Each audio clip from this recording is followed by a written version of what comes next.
सिंहासन खाली करो कि जनता आती है, जनता आ रही है। इसी धरती के लाल रामधारी सिंह दिनकर ने लिखा था इस बात को, तो देश की सत्ता चली गई थी।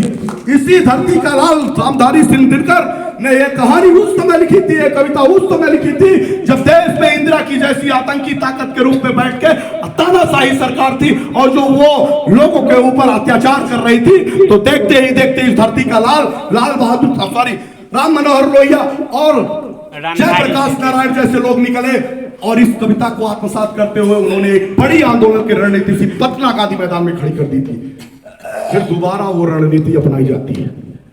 आज दोबारा वही परिदृश्य दिखाई दे रहा है।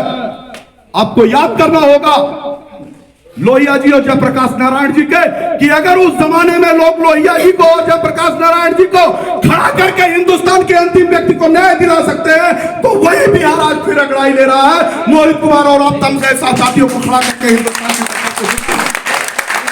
भी सकते हैं। वो भी एक सामान्य परिवार के थे, उनकी भी कोई राजनीति आसक्त नहीं थी, मामूली परिवार के लोग हुआ करते थे, लेकिन देश की सत्ता को हिलाने का काम किया करते थे। उनको राजनीति से कभी कोई वास्ता नहीं रहा था और राजनीति में सच्च भागीदारी, सुनिश्चित भागीदारी और अधिकार और कर्तव्यों की लड़ाई के लिए भागीदारी सुनिश्चित कराने के लिए समाज के अंतिम वर्ग के लोगों को न्याय दिलाने के लिए निकल चुके थे। लोहिया जी समाजवाद के पुरोधा माने गए, सम्मिलित विचारधाराओं के पुरोधा माने गए और आज बिहार ही धरती की नहीं पूछती, उनको पूरा हिंदुस्तान पूछता है। और मेरे अपने विजन का रोम रोम लक्ष्य है कि हम समाजवाद की परिकल्पना करें, प्रत्येक समाज के व्यक्ति सामाजिक भागीदारी सुनिश्चित कराए और उनका अधिकार सुनिश्चित हो जाए। इसी विजन और उसी उद्देश्य के लिए जन आंदोलन संघर्ष करना होगा हम सभी साथियों को। ध्यान रखिए, यह आंदोलन छोटा नहीं है। ध्यान रखिए, इस आंदोलन का विजन भी छोटा नहीं है।